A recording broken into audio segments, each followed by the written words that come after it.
ভাসানী জনশক্তি পার্টির নেতা ও কর্মীবৃন্দ, মিডিয়ার ভাই ও বোনেরা, আসসালামু আলাইকুম। বন্ধুগণ, আপনারা জানেন গত এক সপ্তাহ যাবৎ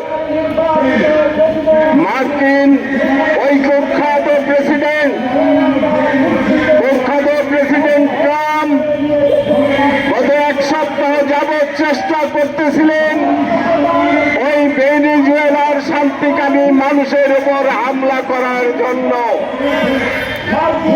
মানুষের ঐক্যবদ্ধতা দেখে গত রাত্রের আগের রাত্রে তারা সেই ভেনেজুয়েলার শান্তিকামী মানুষের বৈধ প্রেসিডেন্ট, নির্বাচিত প্রেসিডেন্ট তাকে এবং তার স্ত্রী নিকোলা মাদুরো এবং তার স্ত্রী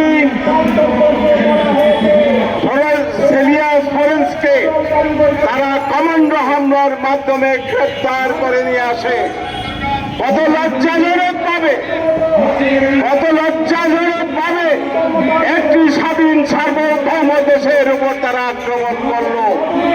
আপনারা জানেন গত রাত্রে CNN এর সঙ্গে ওই ডেমোক্রেট কংগ্রেসম্যান সেন্ট ক্রুজ তিনি বলেছেন ওখানে কোনো মাদক পাচারের ঘটনা ঘটেনি, খোদ আমেরিকাতে প্রতিবাদ হচ্ছে, ওখানে শুধু তেলের রাজত্ব কায়েম করার জন্য ট্রাম্প এই হাত হাওয়া মিছিয়েছে।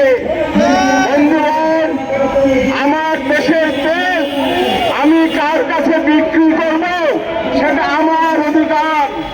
ট্রাম্প তুমি পারো না, তোমার যত শক্তি থাক জনগণের কাছে তোমার মাথা নত করতে হবে।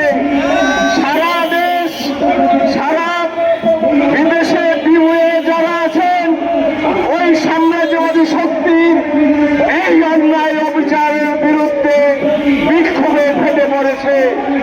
আমরা ভাসানী জনশক্তি পার্টি স্বল্প সময়ে এই বিক্ষোভ সমাবেশ শেষে আজকের এই প্রতিবাদ সভা, আমরা এই প্রতিবাদ সভা থেকে জাতিসংঘের কাছে প্রস্তাব করছি, জাতিসংঘের কাছে প্রতিবাদ জানাচ্ছি অবিলম্বে আপনি ওই মাদুরো, নিকোলাস মাদুরো এবং তার স্ত্রীকে অবিলম্বে তাকে মুক্ত করে দিতে হবে। আর যদি না পারেন তাকে মুক্ত করতে এই জাতিসংঘের দরকার নেই।